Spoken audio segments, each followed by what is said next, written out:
එල්ලන්නේ පලකු අතු ඒව මැද කුණ වගේ ගත ගමන් වෙත උඹේ වහිනවද උන්න මං අවංක වෙල ලොකුවට කෙල උන්න උඹට තේරෙන්නේ නැති මගේ ආදර වගේ චීන උන්න දැන් උඹට මම මේ කප් එක අවුල්ද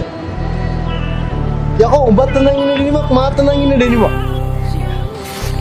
මිනිස්සුයි බං ඇඳුම් හදන්නේ ඇඳුම් මිනිස්සු හදන්නේ ජීවිතේ වර්ධකත් මම බතල් ආයි මටම අත දෙන්න කවුරුත් නැහැ මගේ තනියට වැරදුණු දැන් ජීවිතේ ආයි හදගෙන නැගිටින හදන්නේ මම ලෝකෙත් හොලගෙන අනකපන මගේ පුරෝලා හිටියට කහලය විසඳයි කුඩ යන්නේ දිගටම දෙපන්දර නැගිටින්නේ බලකුළු මැද්දේ මට මාවත් අඳුර ගන්න බැරි හැත්තේ සිතුවිලි පොර පැති යන එක පැත්ත මන ලෝකේ ජීවිතේ මම අසතරුවා සතුට හීන යක් දුක නම් හැබවා කකුලෙන් ඇදපේ උන්ට බුදු සරණායේ වට පිට ඉන්නවෝ කටි වෙන්නේ බෝසා මම මරුණාට ඉන්නේ මම මගේ සහුණා එකට ඉඳලා පුකට කොටන ඇවුන්ට කියන්නේ සයිලන්ට් එක ඉන්න බයකට